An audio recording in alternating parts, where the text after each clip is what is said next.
May nakita tayong tanlad. Tapos sa tayong pahinga ngayon may nakita tayong tanlad. Tatanggalan natin siya ng mga tuyong daon. Ayoko magputi-puti kasi hindi naman atin yan. Pwede naman tayo magputi kasi pinapayagan tayo ng may-ari. Kaso, wag na. Siyempre, nakakaya pa rin.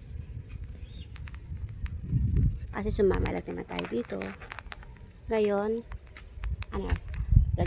dilinisan na lang natin yung tanlad. Tatanggalan natin siya ng mga tuyo-tuyong dahon. Tara, samahan niyo ako. Lalagyan natin siya ng mga tuyong dahon. Dami lang yung tuyong dahon. Di ba tinatanggal ito, nililinis? Ngayon tatanggalan lang natin para mas umano pa siya. Mas lumago pa siya.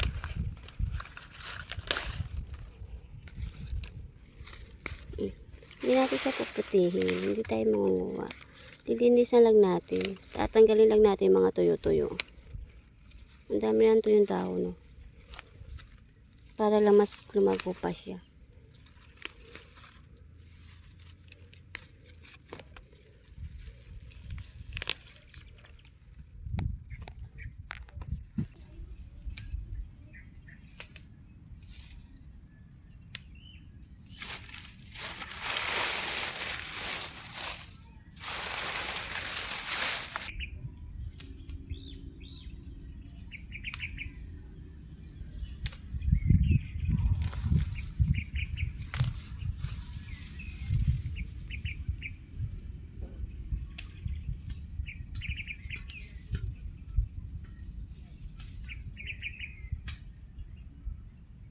So, natanggalan na natin yung iba.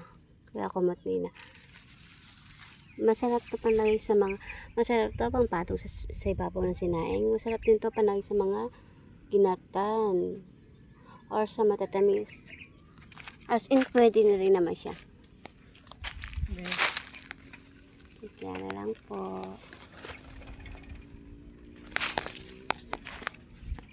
Yan. Yan pwede siya. Tapos na natin ito pa pala. Sorry.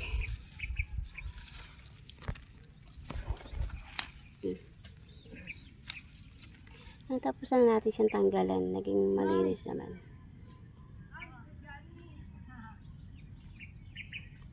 Yan.